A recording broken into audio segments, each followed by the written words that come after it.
So Jim Comey has some choice words for President Trump, including comparing him to a mob boss, but I understand Trump has some choice words back. Imagine that. Yeah. Oh, yes. He just tweeted, because we're always up to Jim, his tweets, because everyone was asking yesterday, what's his response? Well, this is it. James Comey is a proven leaker and liar. Virtually everyone in Washington thought he should be fired for the terrible job he did until he was, in fact, fired. He leaked classified information for which he should be prosecuted. He lied to Congress under oath. He is a weak and untruthful slimeball who was at time and has proven a terrible director of the FBI. His handling of the crooked Hillary Clinton case and the events surrounding it will go down as one of the worst botched jobs of history. It was my great honor to fire James Comey, ! All right. And by the way, that was an opinion of James Comey that many Democrats, held not so long ago. The RNC has put together a nice compilation of some of those prominent Democrats talking about Jim Comey. You'll hear from a Chuck Schumer, a Pagliacci, a Nancy Pelosi, a No Justice, No Peace, Maxine Waters, a Comrade Bernie, all of the stars opining on Comey. Democrats have been very critical of James Comey, and many of us did call for his resignation. Well, I was appalled by what Director Comey did. Comey acted in an outrageous way. He made a mistake. Maybe he's not in the right job. Howard Dean, former Democratic candidate for president, says, quote, he may have destroyed the credibility of the FBI forever. This was a very serious error in judgment. The president ought to fire Comey immediately, and he ought to initiate an investigation. What he did was unprecedented and outrageous, damaged the institution of law enforcement in this country. The lowest moment in the history of the FBI. I found it hard to believe that Comey, who I thought had some degree of integrity, would do this. All I can tell you is the FBI director has no credibility. That's it. So is this a case where if everybody's upset with you, that means you're doing something right? Or is it a case where at one point in time or another, everybody has actually been right about Jim Comey? We put that question to Lieutenant Colonel Tony Shaffer, who's a retired intelligence operative, as well as a New York Times best-selling author and the vice president of the London Center for Policy Research. Colonel Shaffer, thanks for joining us. Appreciate it. Hey, thanks for having me. Good to be on with you. So what about that, Comey? Has everybody been right at one point in time or another, or is he the last honest man that Diogenes was looking for? Yeah, I think it's, if you really listen to everything that's being said, it's more like Al Capone finally getting caught and both sides figuring out he's being playing one side against the middle. No, he's not the honest man that people have been looking for. And the reason I know this is I have very close friends still at the FBI, and I've worked undercover with the FBI several times. So I like to believe my contacts are deep and abiding. And I've been told of horrific decisions made by Jim Comey relating to evidence, the evidence lab at Quantico, how he actually was part of the problem, setting up the FBI to fail. Also on counterterrorism issues. This is not something that's been revealed publicly yet. He allowed 71%, get this, 71% of the foreign counterintelligence budget to be diverted off of trying to chase foreign bad guys to focus only on Trump, Russia, and the Clinton issue. So the question then becomes, what are you not seeing relating to doing the hard work of protecting America, its citizens, and our technology?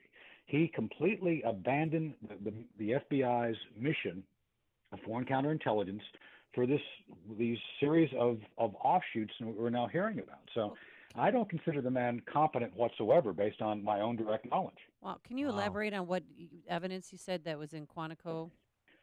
Yeah, basically, he was making decisions. There's something called the Innocence Project, which goes about trying to clear people, and I get that, and I think a lot of people support that. But at one point in time, he was trying to basically allow for third parties to come in and judge the internal techniques of the FBI to the point of where they were going to allow, third-party oversight of the internal FBI mechanisms regarding evidence handling. And look, I'm all for the idea of having oversight. I'm not for a third party who's on the left coming in to essentially dictate to FBI evidence techs what they can and cannot do regarding new evidence. That's what was going on. He was essentially allowing political narratives to start affecting the internal mechanisms of the FBI. We've seen this both at the lab. We've seen this now at the macro level regarding the Clinton investigation. And it seems to me that this is the real story about Jim Comey. He's a political animal and not a lot more. He's much like the members of Congress before which he testified. We see this over and over again. We see it in some of the book excerpts that have been released already. We see this with the statements he made to Congress versus statements he makes in a on a variety television show or in public where he's not under oath. Very different. And I wonder, and by the way, it's been interesting to see some of the people who were initially defenders of Jim Comey within the agency didn't like how he was treated when he was terminated by Trump, now kind of turning on Comey because of the spectacle he's making of himself. And I wonder, through your experience and your friends, what they have to say about his integrity, because you have even Comey allies, Andy McCabe, at odds with Jim Comey in terms of whether or not he was authorized to leak information that he leaked or he wasn't. The two gentlemen testified to two very different things before Congress. Right. Well, that's the point. I think Jim Comey will, Jim. There's like I think a dozen different Jim Comeys, and you can never tell which one's going to show up to an event. And with that said, he's like many really vicious politicians will say and do whatever he thinks will benefit his personal agenda at that moment. To your point regarding what he has said in different venues and different moments, I think this is a bellwether of his lack of integrity. And yeah, I was at an event recently. I had to do a talk regarding a local Congress member running for Congress, and one of the local FBI agents came up to me and talked to me quietly, and he said, "Look, Colonel, I got to tell you, I was very skeptical when the president fired Jim Comey, but we the agents have looked at this from the inside now, and we're now recognizing that hey, there was a real problem." And I think the majority of the folks within the FBI, based on my contact with these folks, have come to the same conclusion. Jim Comey was not a good guy, and he was doing things to damage the institution, as the Democrats said in their own words in the run-up. And you talked about all the bad things Jim Comey did. That is absolutely correct, and I find it appalling now that the very Democrats who rightfully criticized him are now trying to defend his actions, which to me is totally insane. Well, they're just like him. Yeah. Yeah. That's, I mean, just the fact that the book is titled A Higher Loyalty. I mean, clearly he thinks so highly of himself. And one of the passages he talked about when he met President Trump, he compared his hand to his, and it wasn't as small as he thought. I mean, it's kind of like this romantic novel, because then he talks about President Obama, and he sat down with him after the Hillary announcement and wanted to know if it was okay, and he had tears in his eyes. I mean, it's a Harlequin romance. It's lame, as well. Yeah, I can't wait. I can't wait till we get to the scene in the book where he's having shower fantasies regarding Hillary. That'll be interesting. Oh boy, it is Friday the 13th, but please, Colonel. Yeah.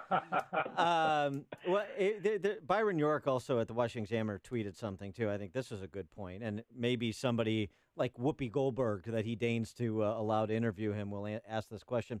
R's and D's on Senate Judiciary Committee had lots of questions for James Comey after he was fired. He refused to talk. Now he spends 5 hours with ABC, answered every question, according to ABC. So if he talks to sell books, why not to Congress? Yeah, well, I tweeted out, if you guys follow me on Twitter, I'm T-Spooky, I tweeted out, well, if Congress was willing to stuff $100 bills into his JCPenney suit for every answer, I'm sure he would have given the answer. Let me ask you just another topic, because this is in the news today as well.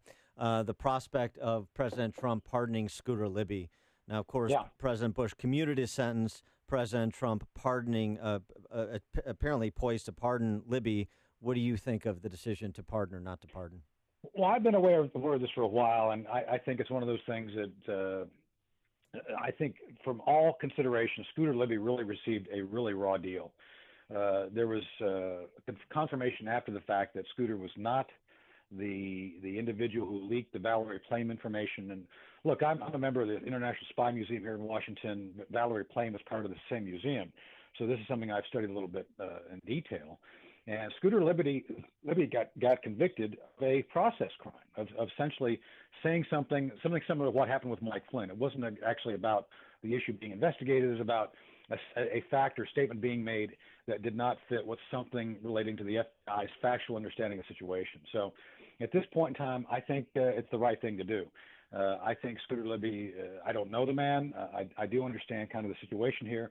And all you're seeing right now, the Scooter Libby thing, the Mike Flynn thing, you're seeing the examples of the deep state of what they do to someone or on an issue that when they want to get someone. So this is something I think it's overdue, and I do support his being cleared. And also examples of special prosecutors who go headhunting rather than pursuing justice, I think. Precisely.